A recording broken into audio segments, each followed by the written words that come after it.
All right. Hello, everyone, and welcome back to the House Hack podcast. Super excited to have you listening in today. We're joined today by Rima Patel. Rima, great to see you. Excited to get chatting. So, Rima transitioned from a career as a chartered accountant auditing FTSE 100 companies into designing, building, and delivering global learning and development programs for over 3,000 employees. She then joined Escape the City and Remote Year to support diverse communities to find more meaningful work, start businesses, and travel the world. Impactful brings together her experience, helping people to redefine personal and business success towards a more inclusive definition, one that includes our impact on the people and the planet all around us. So hopefully done you justice there, Rima, with that introduction. How are you? Hi, yeah, good to be here. Thank you for the lovely introduction. Yeah, looking forward to talking to you guys today. Awesome. So maybe start off where you are now, and then we'll work backwards from there. So in your own words, what does impactful do? Where are you now? Yeah, so at the moment, I run Impactful. We started that at the beginning of 2020, following a year on a social innovation and entrepreneurship program called Year Here. Impactful exists to help businesses be more impactful, so more impact on their environment and sustainability, but also on people as well. And we kind of take that really holistic approach. So it's not just about your impact on the environment or your impact on people. It's a big kind of combined effort, and that businesses can kind of be having so much more impact across all of those different factors.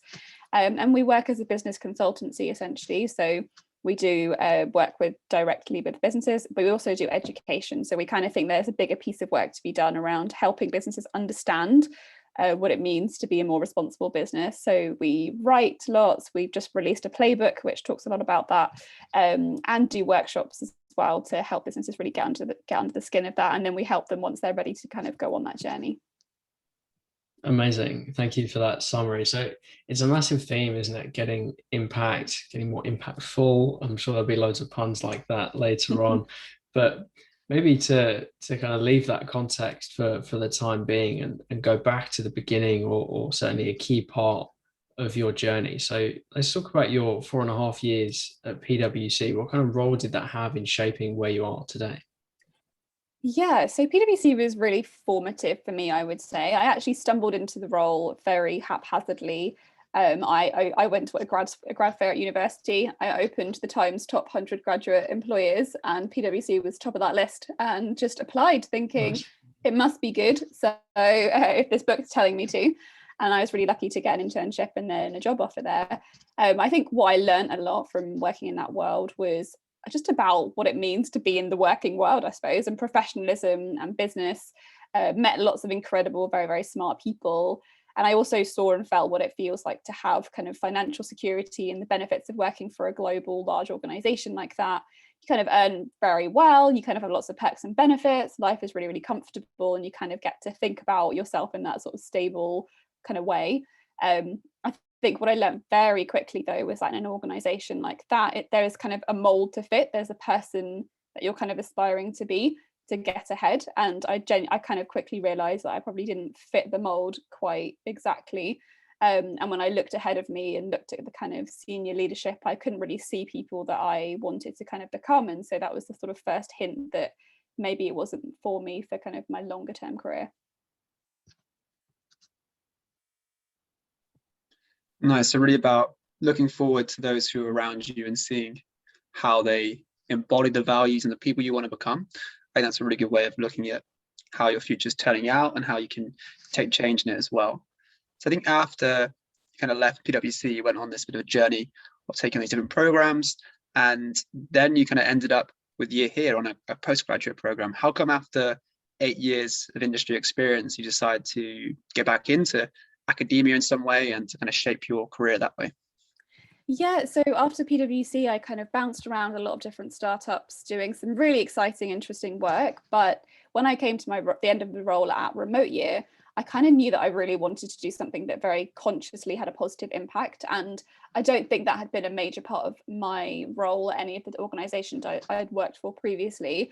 So then I sort of got that sense that actually I really need to learn about this if I'm going to do it properly. If I really want to have an impact, I want to know what that looks like kind of really clearly.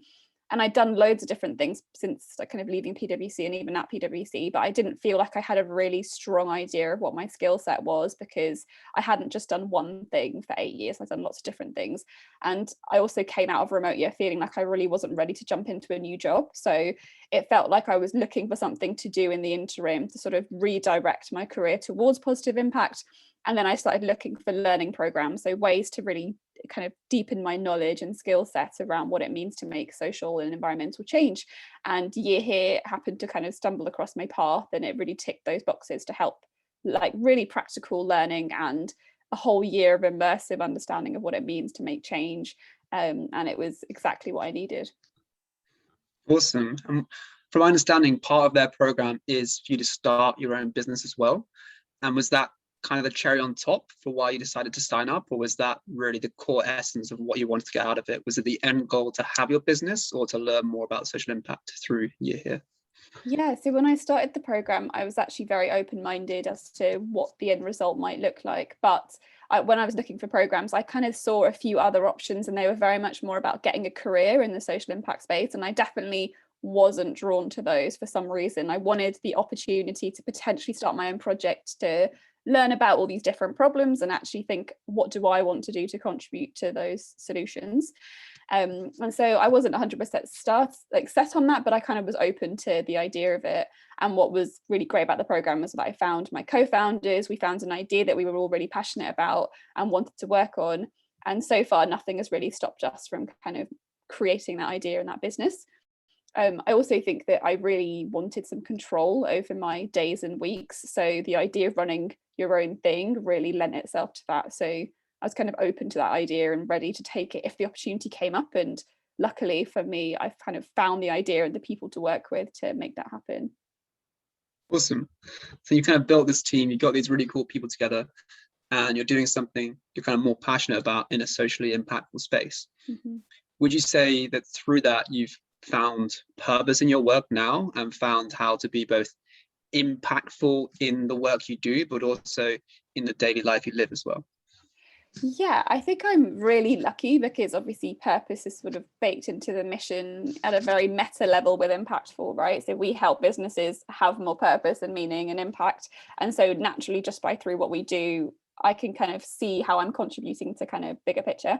And I get to start each week with the overarching question of, what can we do to support businesses to think differently about success? How do we make it really easy and exciting to build businesses that are good for the world? And there's so many different elements to that question, which keeps me really challenged and motivated every day, and kind of talking to my kind of partners, or to my co-founders, or to the businesses that we work with. It's such a fun, exciting kind of question to constantly be thinking about and working towards. And I think the other kind of contextual parts of my purpose for me is that I get to work with great people, which is one of the main things that make me feel like I'm doing something that I want to be doing. Working with really smart, intelligent, purpose-driven people. And then also the work that I do enables me to live the life that I want. So as much as the business and the work that I do is really important, I actually really love that it allows me to look after my health, build on my relationships, live a really comfortable life that's like not super stressful. And that's a really big part of my purpose, right? Is to kind of live a life of meaning outside of work, or kind of around work as well. Yeah, kind of seeing work as that vehicle to beyond work almost, and seeing everything around that, and how it is just a piece to your personal puzzle. What's interesting for me to think about as well is the distinction between startups and smaller organization versus the corporate world. And it's often a story or a decision that graduates and young people really see a big canyon kind of between, really. So when, based on your experience, you might speak to young people who are listeners, and one of them, but through your work as well, what might you advise them to think about when they're thinking, oh, maybe I should try corporate, maybe I should try startups? How should they approach that? Yeah, there's a huge difference. So I would say the corporate world is amazing for stability and security. You kind of get into a corporate and it's kind of, you can see that path ahead of you, and there's lots and lots of opportunities for learning and development, and there's a lot of people around you ahead of you that have been there for 5, 10, 15 years that you can kind of observe and learn from, and it's quite established, right? So you can kind of imagine what this organization does, and there's a very kind of set structure to the way things run.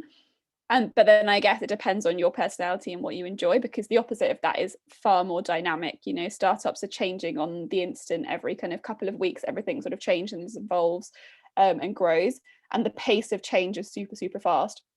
And that might be the thing that you're looking for in your work. You want to kind of learn quickly, be kind of in the weeds a little bit more. I also found that, yeah, within big corporates, there's just so many more learning opportunities that are kind of more structured and formal. So I completed an accounting qualification at PwC, and there was also a shit ton of kind of personal development sort of opportunities too. Whereas I think in startups, everyone around you is very much kind of new to what you're doing and what you're trying to build. So you're all kind of like figuring it out together, which can be really fun and exciting to work on that problem. But sometimes I think that's kind of speaks to why I did year here, is I was looking for that more structured learning thing where you can say, I actually now know how to do this, rather than having to like Google and kind of take online courses and do things in a slightly more kind of patched together way. So there's definitely an advantage, I think, to having a kind of more structured approach to how your career is developing. I do also think, though, in startups, you just meet more interesting people and more kind of diverse set of people. I think that world, the entrepreneurial world, new business world, everyone's swapping stories, and there's like a real culture of sharing and talking about what you're doing. Whereas corporates feel a bit more like a black box. So you kind of don't get that culture of collaboration and learning from one another. So it just very much depends on the preference of the individual and what they're looking for. There's benefits to both sides, I think. And maybe actually a mix, kind of like what I did, was pretty cool. Pretty cool. Yeah, no, definitely. And I think it's also probably links to that misconception that when you get to a graduate level, or you get to that career defining point, or whatever that is, you have to stick with that thing forever, or you have to stick with that thing for a number of years, and then. But actually the reality is so often, as in your case, that you can change, you can shift, you can find new purpose and find new ways of working. And I think one of the things that I'm interested to hear about from your journey is the early adoption, if you like, of remote working. I see it's something that everyone now has to interact with, understand, maybe does themselves after COVID of the last 12, 13 months. But actually with remote year, it's something that you've had that exposure to earlier on in your career. Can you say that it was something that you always knew might explode? Obviously the pandemic is something that we never saw coming, but what was your perspective from your time on your remote working from year here, from remote year? Yeah, so remote year was fascinating. I joined the company back kind of mid 2017, so quite a few years before the pandemic hit. But even then, I've kind of felt like I was looking into the future. I really opened my eyes to the kinds of jobs that could be done remotely, and realizing that actually with the right kind of tweaks and changes, every job has the potential to kind of become remote, particularly the ones that are around kind of knowledge sharing and anything that's online based. There's obviously a range of jobs kind of in the physical world that are more challenging, but the number of jobs that are actually possible to do in a remote way was just kind of mind-boggling. Everything from matchmaking to software development to customer service, and it showed me that actually anybody can kind of exist in this way and like work in a different kind of way. And obviously for us it was quite extreme because we were traveling, but even just working from home, and that really hadn't shifted, I don't think, in the UK yet. So I could kind of see the future and think, oh wow, okay, we are going to have a lot of changes on our hands. And I thought it would be more gradual, but obviously the pandemic hit and it sped up the kind of pace of change probably by about 10 years, which was kind of exciting. I do think that there was a lot of potential positives and negatives of the way that we did things. Obviously we were traveling the world, so I think that kind of touches on the impact of, say, tourists going around the world and like the impact that has on the environment and flying a lot and the local communities as well. But I think it's here to stay, both working from home and potentially even traveling and working at the same time. So I hope we can do it in a kind of sustainable and socially impactful way. Yeah, no, definitely. So to backtrack slightly, maybe what the detail of the program is something to think about as well. So it's kind of a program or a scheme where you travel around to different countries and stay there for maybe a few weeks at a time in each one, working remotely, trying to cultivate some of these new roles. Is that kind of the vibe? Yeah, exactly. So Remote Year is essentially just a platform. It's a company that curates an experience. So, for example, I was the program leader for a 12-month program where we spent a month in 12 different cities across 4 continents. And Remote Year essentially arranges all the travel, the accommodation, the tech, the really cool local traditional activities and fun cultural experiences. And all you do as a customer of Remote Year is pay your fees, and then you get to travel, and you come with your own remote job. So something that you're already kind of set up and established to do, that can be done kind of as you travel. And that experience is kind of crazy. It's insane to kind of travel to a new place every single month and meet all these new people in a group and travel in that sort of community as well.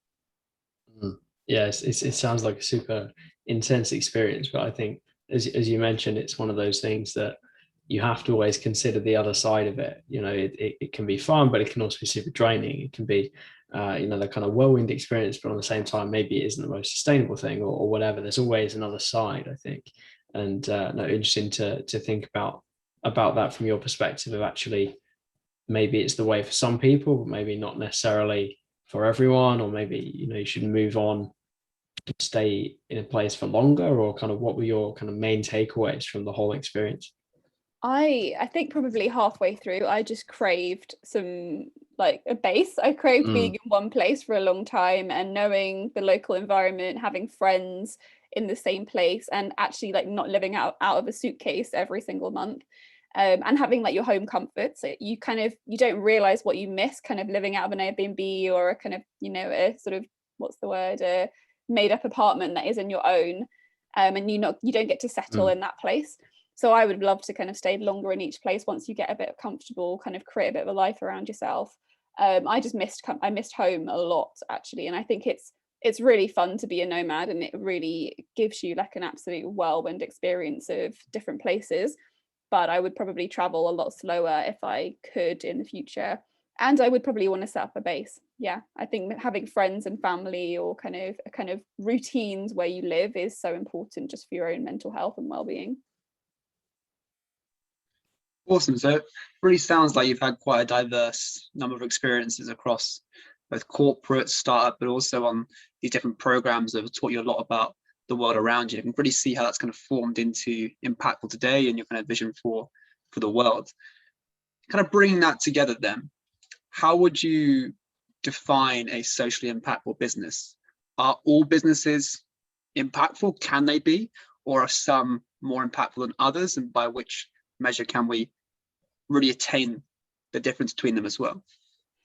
Yeah, I think our philosophy is that every business should consider their impact, because ultimately every individual and every business already has an impact. So all we're saying is look at the impact you're already creating, whether that's negative, neutral, positive, and actually actively, proactively think about that and try and change it to be positive.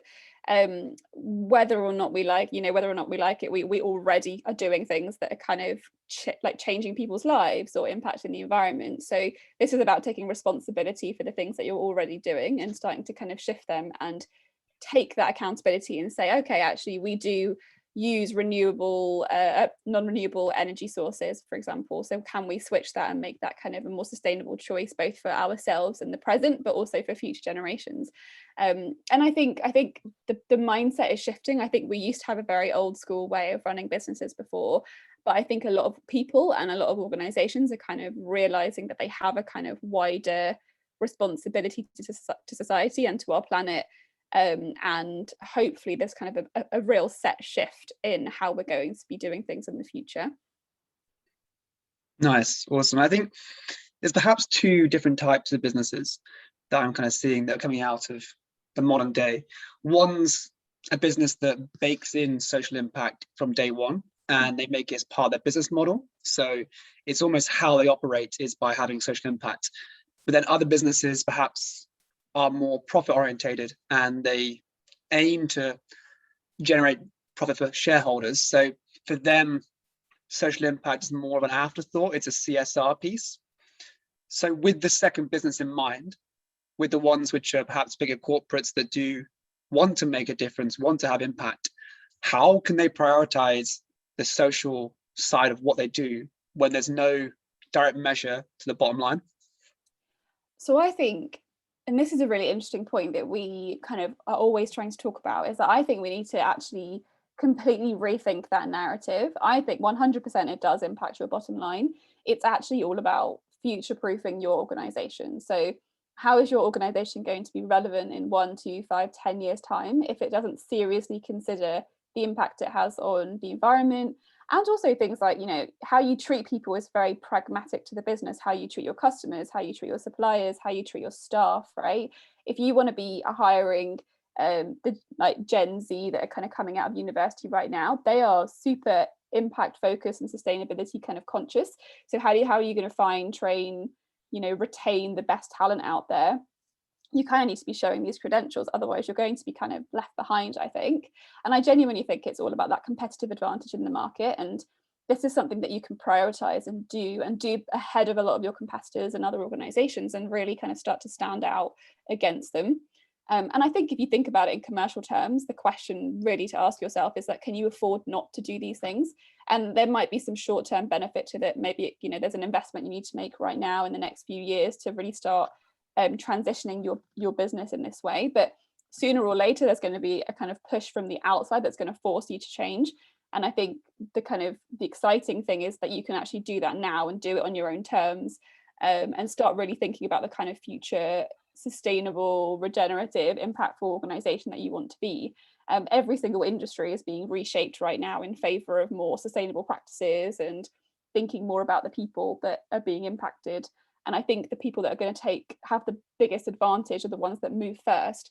So why not be one of those organizations rather than the organization that changes things right at the last minute when legislation or policy changes? Yeah, I think the key word there is future proofing, both in terms of picking up the right employees and their needs, the Gen Z, but also making it so you can do business in the future. But a really interesting part of that is that with the modern day Gen Z, but also with boards, directors, they're only there for necessarily 3 to 5 years. So why is it in their interest, and how can we incentivize them to actually think beyond the relative short term of 5 years and towards the longer term of 20, 25 years? And I think that is a really big question, and it is really, really hard. It's really hard to shift ourselves, even as individuals, from shorter term incentive to longer term incentives. I think personally, for me, it's about the legacy that you want to create as an organization. In 10 years time or 20 years time, what kind of organization do you want to be known as? If you're a Patagonia or a Ben and Jerry's, you can look back and be like, wow, we really shifted things. We really stood for something. And, if you want to be a kind of traditional business and have traditional business values and not do anything particularly innovative or exciting, that's fine. You'll probably survive, make some money, have a few staff, everyone's okay. But there's a real kind of opportunity here to create brands and organizations that fundamentally make things different and better. And it's also innovation. I think a lot of businesses want to be ambitious and want to have that challenge. And I think that's the big question for leadership is, what is the opportunity here? How can you innovate and create something new and better for the world and for your organization? And there is a real commercial angle to that if you look for it in the right way. And that's what we kind of really talk about impactful, is we're not just saying do impact because it's the right thing to do impact because it's actually good for your business and the right thing to do too. Yeah, 100%. So I think something that I want to bring or think about is how we measure or register different types of capital within a business. So the kind of traditional view is obviously financial capital. That's the main leverage that a business can have and can deploy in order to generate more revenue, to pay their staff, etc. But actually, within corporate social responsibility, within this movement of sustainability, all of these different things that we're kind of bundling together as impact, what are you seeing on a ground level of how we can measure things like social capital? Because these are quite new concepts really to leadership.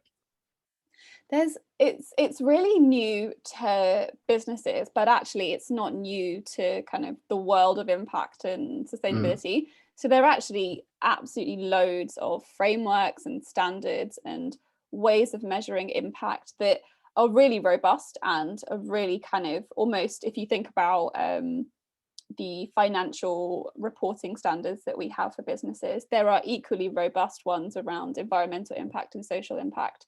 So it's just about adoption and kind of it being more widely spread, and also for people within businesses to learn and to be trained how to use them.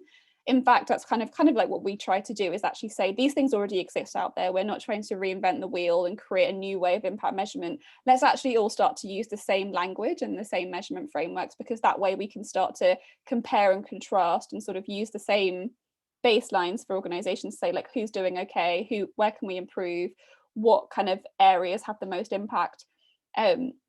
It's kind of like how we start to compare financial reports, because we have the same data for organizations, we can kind of do that. And I think we do have those tools and resources for impact. It's just that most businesses have never had to use them, and we're starting to see the big corporates, the kind of FTSE 250, start integrating some of that kind of reporting and measurement into their work. But it's really hard for, I think, the smaller organizations to find the resource and the training and the development to do that, which is part of what Impactful is here to do, is to kind of introduce businesses to what these things mean and how they're actually really valuable to start gathering that information and making changes based on that data. So kind of data-driven approach, thinking about using common language, common vocabulary around all of these things. And as you mentioned, the kind of size of business seems to be a big factor as well in this rate or this phase of adoption, whereby a bigger business has a kind of higher likelihood that they will adopt some of these frameworks, some of these measurements earlier than smaller businesses, because they have the resource. So within that, then, how can we persuade or bring senior leadership from those bigger organizations who need to be the ones paving the way, those kind of first movers, those early adopters? How can we bring them with us almost? How can we kind of make them converted before preaching to them as the converted, if you like, kind of getting them to see that light, that actually all of these frameworks, the impact, doing all of these different things is a commercial decision, and it is good for the business 10-year outlook. Like, how can we start to really bring them with us on a level? Because I think if I've learned anything so far, kind of nothing happens in big organizations without senior leadership. So how can we engage those senior leaders within the impact space? Yes, big question. And I think there's a lot of resistance to change, right, within the older generation, the people that have been running these businesses successfully for a really long time. Why change when what you're doing isn't broken in some senses? But I think it kind of goes to what I was saying before and what you just mentioned there, which is around the future proofing. Like, if you want your organization to be around in 10 years time, you need to be ready for those changes. Particularly, I think the environment is becoming a lot more acute, because there's so much legal change that's happening. You know, in 9 years time, we won't have petrol vehicles anymore, and I don't think we can even imagine what that world looks like at this point. But things like that, where you do not want to be sticking around with your kind of old school technologies and like not adapting to change, and being essentially irrelevant in the future. I think it's about that, convincing them of that business case, but also maybe it's about incentives. Like, what is their incentive to change? What do they care about? What motivates them? What excites them as an individual or as a kind of business leader? And I think the legacy point is really important. I think the commercial points are really important. I think just a lot of I don't think a lot of leaders are kind of awful people. They just want a reasonable argument. They want a logical way of thinking about it, and they probably also want a plan. They want a strategy. They don't just want to be told that there's a problem. They want to be shown that there are some really practical solutions. So how can you make it easy for them to see, okay, if we reduce our environmental emissions, it can actually save us money, and this is the impact it has on the environment. Like, there's almost a kind of win-win there. So how can you show them the plan and make it really tangible and make it so that there's not really any reason to say no? It's a kind of win-win for everyone. Nice. Yeah, I think that's definitely a great approach. And an idea just came to my mind, so I kind of throw it out there. Or if they're all singing from the same hymn sheet, they're all using the same measures, and you can directly compare across different organizations, is there not a way you can create a leaderboard or different standards of organizations, like a bronze, silver, gold, through which they can be incentivized by social impact? Would that be something that you've seen through your work to be possible, and something that could actually create that external incentive purely about the social impact rather than about the impact there within on the bottom line. Totally. I think a lot of the measurement frameworks and accreditations that exist out there start to sort of do this. So you probably have heard a lot about the B Corp movement. And I think once an organization becomes a B Corp, they're suddenly part of this sort of elite impact community, right? If you've got that on your website, we've heard a lot of stories from businesses who say that, oh, when they're looking for suppliers, they prioritize B Corps because it's essentially a shorthand for this is a good organization. You don't have to do the due diligence of checking their social, environmental credentials. You can say, okay, well, they've been through this process, they've been benchmarked against other organizations and they come out really highly and they've been allowed to become a B Corp. And I think there's a lot of other frameworks and measurements that kind of do the same thing, which basically shortcut you to saying this is a good business. And if you as an organization who is procuring services, for example, and you're looking for, I just want an organization that I know is ethical and I know is sustainable, if you've got some of these checkboxes ticked, if you're a B Corp, if you're kind of, benchmarked or have reporting standards by the SASB or one of these other frameworks, you can kind of start to see that, okay, this company takes their stuff seriously, we trust them, we can see the transparency of what they're doing to make their business better, and we're going to go with them because the work they've already done. And so I think, yeah, you're right. Like the more we can showcase which businesses are doing this well, the easier it will be to sort of get to a tipping point where every business is sort of incentivized to do it because everyone else is doing it around them. I think that's a really powerful point, that is, of being able to choose a business not purely based upon them being the cheapest option or not being the best option. Like the best definition is changing, and by adding in that B Corp definition, that B Corp label, that's almost contributing to the best factor being something more than it previously was. So perhaps previously it might not have been the cheapest option, but it could have been the best quality times by the lowest price. But now it's thinking best quality times by lowest price times by social impact as well. And that's actually impacting decision making for those who are finding clients or working with suppliers as well, which is really, really powerful.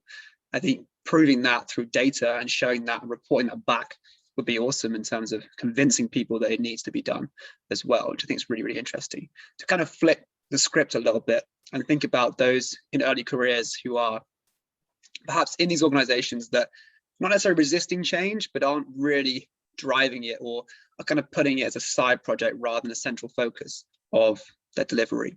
What should they do as an early careers? Should they stand up for what they believe in, and should they vote with their feet if they have to by leaving or moving on? Like, what's the strategy if you're a young person working in these big corporates or working even in a startup space, anywhere really, where you want them and you think they can have impact, but they're just not really listening to what's out there? Yeah, and it's a really hard place to be when you don't feel like you're making that change and you care about something and it's not really happening in the organizations you're working in. But I think start by having conversations internally, because inevitably there will be other people who kind of are interested or curious or have tried stuff and it hasn't kind of worked out, because there's going to be a lot of collective knowledge in the organization about what works and what won't work.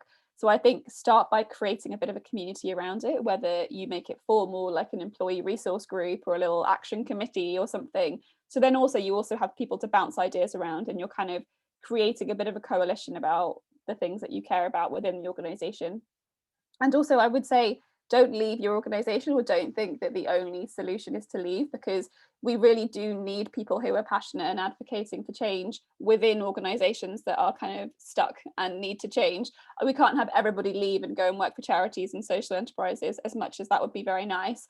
The vast majority of businesses are kind of corporate and traditional and old school, and they need to change too. And so we need these people inside those organizations kind of being entrepreneurial and kind of innovating and thinking about how they convince their stakeholders to think better about these things. And I think if you're struggling within your organization, make sure you're still doing all the things that you care about outside. So you have immense power as a consumer. So if you feel like you're not getting very far within your role as an organization, remember you can have huge changes in your personal life with how you spend your money and the way that you live, and making those changes can be just as impactful, I think. And that's really powerful, the fact that you've kind of spoken against that standard approach of oh, I don't fit in here, these people don't have my values, thus I must leave and find those that do. And instead, kind of sparking that entrepreneur within, actually changing organizations from the inside. Because if you think about it logically, I guess, if all those people whose values don't fit leave, then it kind of just creates an organization that doesn't really want to change at all. I think that's a really powerful part to be in, of like being the leader of that change in the organization, and perhaps even seeing it as you would any other project that you have to go and convince stakeholders of and get buy-in and then pitch across the organization. I think that's really, really powerful as well. My only kind of contention to that would be, say if you're in a corporate which is valuing delivery results shortest time possible, and then you go and spend a lot more time on this work on top of it when you're expected to spend that time on the business, on the corporate, how can you justify that to the management and create that change by being that entrepreneur when they might judge you negatively for spending time on something they don't think is valuable? Yeah, and I think every individual situation might be different, and I certainly found that at PwC, where I got to a point where I felt like I had done as much as I could internally, and I was too much of a small fish in a big pond, and I just couldn't see the impact. And I felt like either I'm going to commit to a 20-year career here, or I'm going to leave and find a way to have more immediate impact, and kind of see the outcomes of my work. And so I think sometimes the decision is right to really consider and challenge yourself to say, like, am I in a place where I can do my best work and can actually have the sort of change? Can you see the path to any sort of change or kind of movement within the organization? And sometimes you do make that decision to kind of jump ship in some way. But then I think there's a real opportunity to stay connected to those organizations. So I'm still connected to PwC, and actually some of the relationships that I've maintained since then have actually been really useful now as impactful, and reconnecting with those organizations. And you never know when they might change or when their kind of heads might be turned towards some of this stuff. And if you keep those like really positive relationships, that partnership could exist and help you in 3 or 4 years time down the line. So I think just being really clear about what you're passionate about and not throwing the entire organization out when you feel like it's not working for you, but also just making the right decision for you at any given time is what has to happen. Like if you're being drained and worked really, really hard, you're probably not going to be feeling your best. And actually, if you need to bounce because of that, then so be it. Yeah, definitely. And I think there's a couple of things to talk about for me. So do you think that there's a confusion, maybe definitionally, between social impact on the side of a business or from the position of leadership and kind of charity work, right? And just doing things for free and kind of like the definitional side of things. How do we differentiate between social impact and charity, and kind of the role of business in achieving some of these outcomes when we talk about impact? Yeah, great question.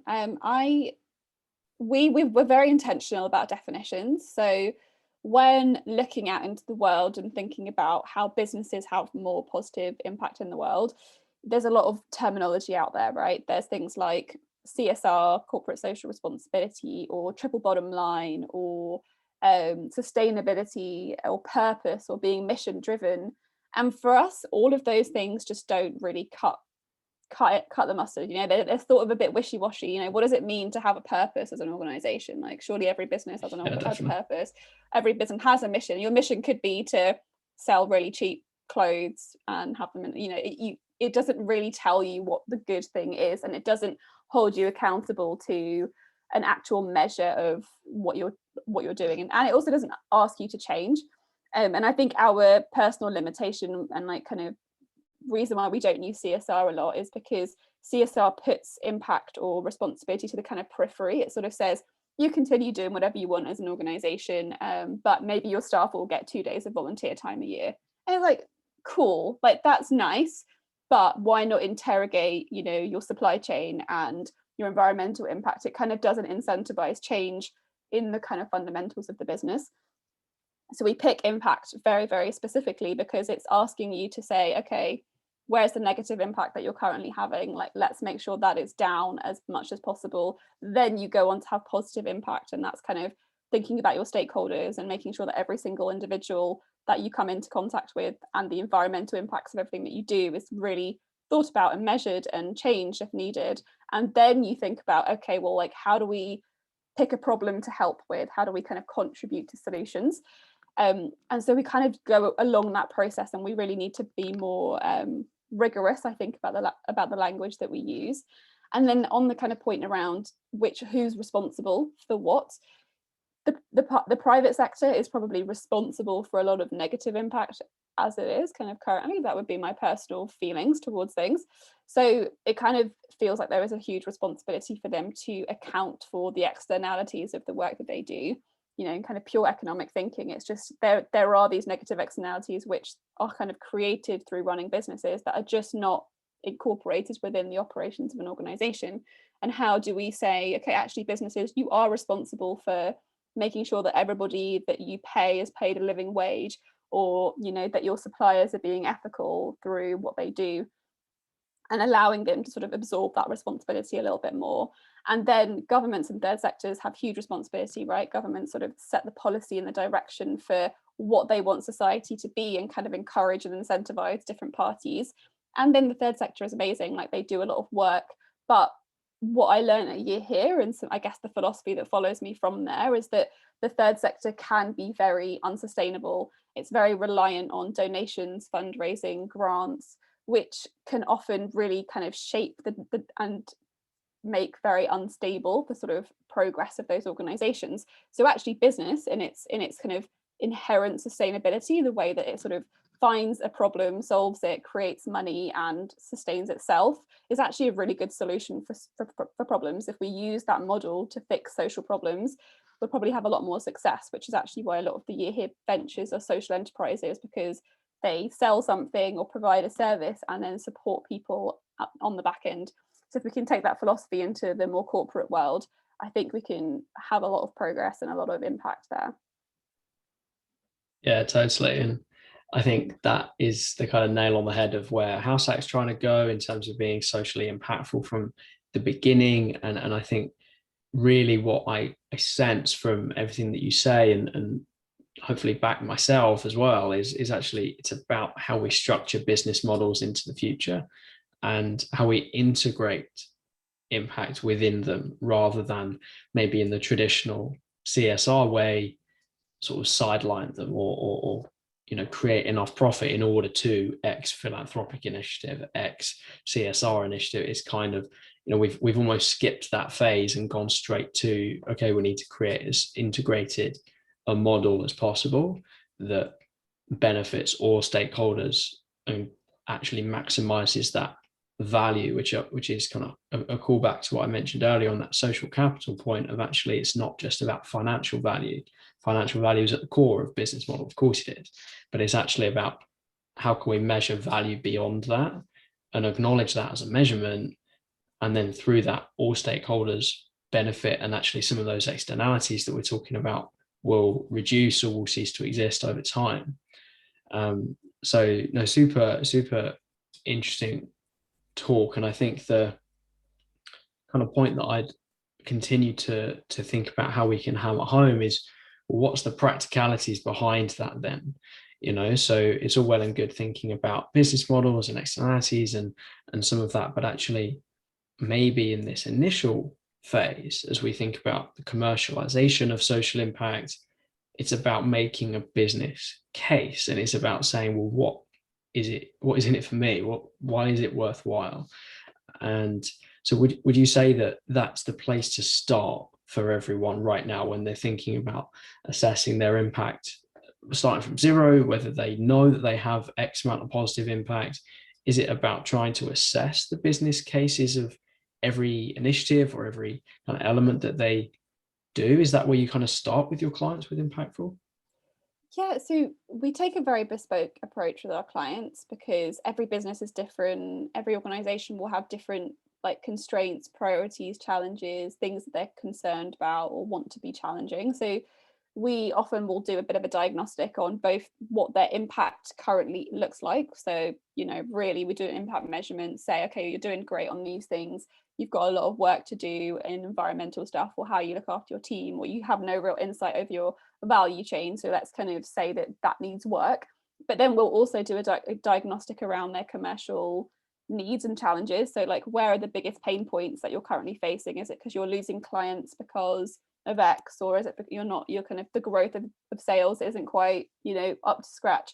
And then we try to find solutions that tackle both things, because that's the best place to start, right? Where a place where you can increase impact but also solve some kind of commercial problem. And we think there are loads of things that sit as solutions in that space. So that's where we often start. So taking a bit of an impact measurement, and then also saying, what do you care most about? What are your biggest priorities as a business? And then ideating and coming up with some exciting kind of innovation to solve both those problems at the same time. And then I think really the kind of broader question that you're asking yourself as a business leader, if you want to take this stuff seriously, is look at what you already do as an organization and how can you make that thing best in class. And, you know, you're really thinking about being a better business, and that covers so many different areas, I suppose. And for us, we have like a kind of a framework that we use around that for our goals, that we call them like the impactful goals. And that takes you through sort of your mission and what that stands for and what that enables you to do. Be investing in kind of responsible leadership, so having the policies in place and the measurement and the reporting that holds you accountable to your stakeholders. Then we talk about your team and how to create how to create an environment where a diverse team can thrive. Then we talk about your value chain, so looking at every single thing that you interact with, all the materials, resources, people, and making sure that that's a kind of really ethical, sustainable process. Then we think about the environmental impact, and then looking at your voice and communications. And finally, this sort of more innovative goal around contributing to solutions. So what is the big challenges that you're kind of aligning yourself with as an organization? And we sort of take organizations through that process and say, what is most important to you? Where can you start? And start small, because there's no point trying to change your entire organization overnight. But if you start finding the things that you care most about and start kind of slowly making those changes, it starts to snowball, because you sort of see the impact really quickly, and then you also see the commercial benefits quickly, and then you're incentivized to do more and more of it as the two things sort of improve in tandem over time. So I think from the perspective of a business owner or a leader within an organization, everything that you just said is fantastic, but it's also quite overwhelming, right? So and of course, that's exactly why Impactful exists, is to make that journey towards impact easier. But maybe from the perspective of a leader, is it the job of the leader themselves to guide their organizations, or actually is it their own employees, their own teams, their own maybe HR teams too, of actually they're not making the business case well enough internally, they're not putting the pieces together well enough for or with senior leadership? And I'm sure it's a bit of both, but yeah, is it kind of really trying to break it down and start from zero? Is that the only place to start? I don't think so. I think it can start anywhere. It could start with somebody that's really passionate, that's like a new grad who just comes in with a real burst of energy and excitement for this stuff. Or we've also seen in some of the businesses we've worked with, somebody in the leadership team suddenly just gets like a kind of itch. They've like had a conversation with another friend or another CEO, or they've seen it happen in another organization, or even, you know, for one of the organizations we've worked with, they just had kids and they were just started to kind of question what they do with their time and how they use their sort of skills and expertise and what they want their business to be. It just kind of made them think about the bigger picture a little bit more, and they started having that sort of legacy conversation in their own head. Wherever it starts, it's about creating conversation. It shouldn't really ever be top down or 100% bottom up. You need leadership buy-in and permission and kind of resource allowances to sort of make that stuff happen. But ultimately, it's not the leader who's going to be day-to-day running these things. So you have to bring people along the way with you. So if you're going to be improving things with your teams, your HR team needs to be really bought into that and really understand why you're doing it and what the benefits are and how and also creating time for those individuals to do it. There's no point saying you've got to do your 9 to 5 and then on top of it, around the edges, we're also going to try and be a more impactful team and increase our diversity or whatever. It has to be kind of incorporated into their roles, and they have to be incentivized to do it.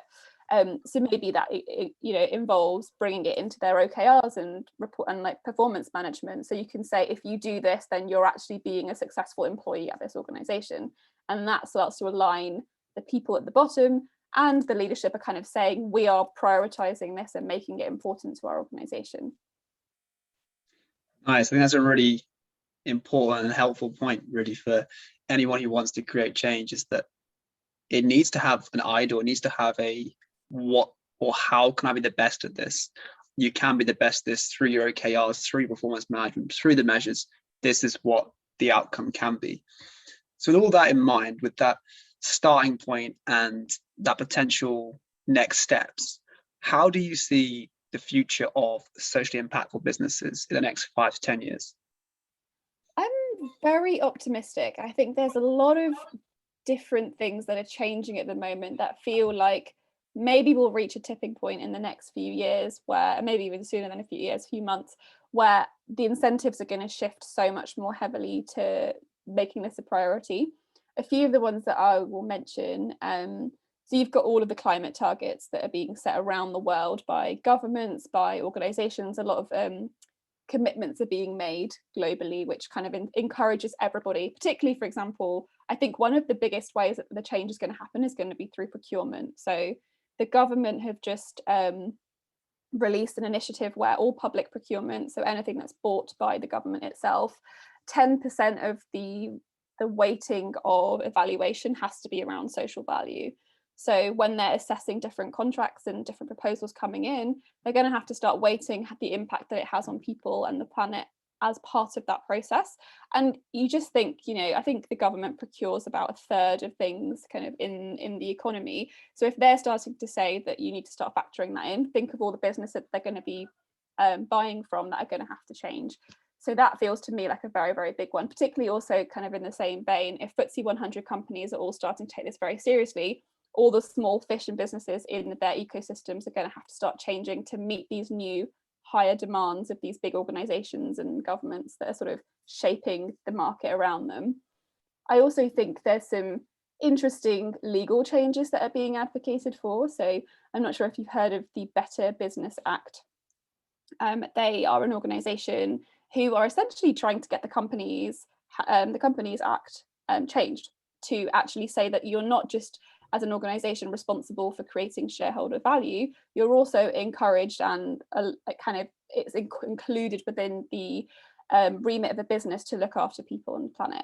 And you can imagine just that sort of legal shift in the wording of how you set up a business automatically creates a lot more opportunity. You can actually say, I don't just exist as a business to make money for my shareholders. I exist to have a much more responsible kind of attitude about things. That, to me, if that goes through and if that kind of changes, would be huge. And I think the pandemic has also created a lot of opportunity where people have reconnected with their local communities. They've kind of reassessed their priorities around health and well-being. They've had a taste for flexible working. A lot of these things aren't going away, and people are going to kind of retain those needs around their own personal physical health and well-being and mental health and well-being. If that's the case, how are businesses going to have to change, both as employers, but also as people providing goods and services, right? People want more kind of connected, experiential things. They want to look after their health and well-being. They want to be supported in their roles at work. And to be honest, that's going to have to be businesses that sort of meet that demand. So I'm kind of optimistic that we're going in a good direction, but it will be interesting to see how businesses recover kind of post-pandemic, and if we actually see a good uptick in just recovery more than anything, and that will allow a lot of these changes to come through, hopefully. Nice. I think that's a really awesome summary, actually, a really useful kind of holistic viewpoint. And I think the starting point of, if you start with the top of the value chain, it will actually really filter down, is really powerful, especially both with governments and with big corporates, because even if they have to, if you're a supplier and you supply only half to the government because they require 10% to be socially impactful as part of their measurements, then you have to change anyway.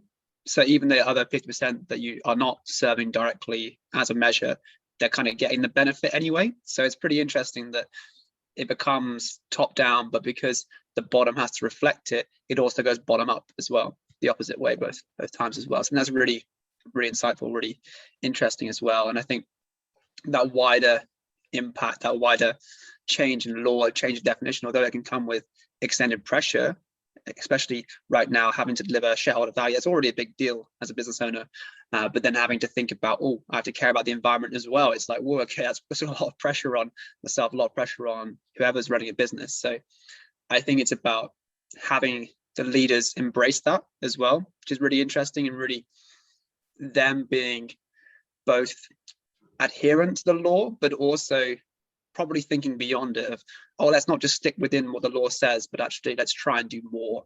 It's probably really key to it as well. I don't know if Ryan, you got any other further thoughts on the future of social impact? I think the point I will bring back is the importance over the next months and years of collective vocabulary and collective measurement. I think bringing everyone towards the same standards is going to be the biggest shift. And because I think we see it across different industries, even something as simple across review websites, we all know what 5 stars means. We forget that that's a system that we all adhere to. You think of films and the different categories they're in. Your PGs, your 18s, all of that, that's a system of measurement that we all agree to, and we kind of forget about it because we all use the same one.